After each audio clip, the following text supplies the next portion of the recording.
Kemudian dari prosedurnya, ya. Nah, kalau dari prosedur, yang penting anaknya tuh harus makan sendiri, ya. Waktu makan itu cuma boleh 30 menit. Ini saya bahas ini dulu, 30 menit. Kenapa 30 menit? Karena anak di bawah 2 tahun, itu waktu fokusnya, itu cuma bisa 15 menit sampai 30 menit. Kalau kita orang dewasa, 45 menit. Kalau anak 15 menit sampai 30 menit. Ya. Berikutnya, anak itu cuma bisa fokus satu hal. Nggak bisa multitasking kayak kita. Ya, nggak bisa. Jadi dia cuma bisa fokus satu hal. Jadi anak itu, ayo duduk, ayo makan sendiri selama 10-15 menit pertama.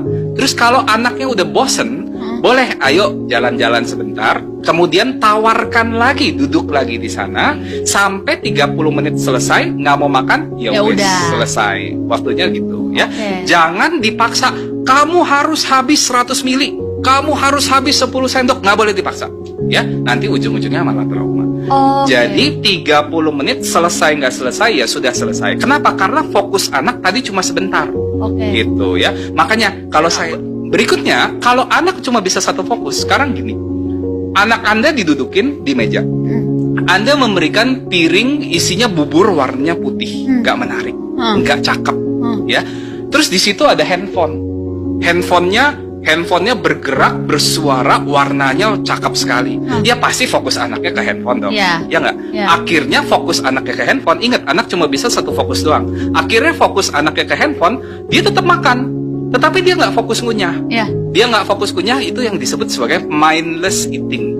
Jadi dia makan, ngunyah-ngunyah, tapi tidak fokus. Jadi pusat otaknya tidak menikmati makan, sehingga tidak timbul nafsu makan. Jadi dia memang makan, dia memang ngunyah, tetapi fokusnya bukan ke kunyahannya, tapi fokusnya ke handphone.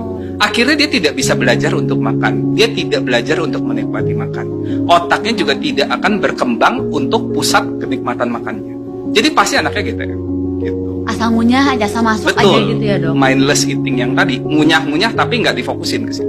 Udah nggak tahu rasanya apa juga ya. Bodoh amat, yang penting ditelan. Akhirnya anaknya kebiasaan ngemut, ya nggak? Kan kayak gitu kan? Kebiasaan ngelepeh, ya makanan apa aja nggak suka kayak gitu. Karena nggak tahu rasa enaknya. Betul, karena nggak fokus. Tapi udah kalau misalnya nih, hampir 30 menit kita kasih waktu 30 menit anak untuk makan. Ternyata selama katakan 2 minggu lah ya, dia makannya nggak habis, hanya setengah porsi atau 1/4 porsi. Apa yang harus dilakuin dok sama orang tuanya? Kalau misalnya bener feeding rules itu cukup sulit, ya. Kalau Anda dari awal umur 6 bulan, ya, 6 bulan udah dilakukan feeding rules biasanya gampang. Tapi kan sekarang banyak yang nggak tahu. Datang ke saya udah umur 2 tahun, feeding rules-nya amburadul. Makannya udah sampai lari-lari.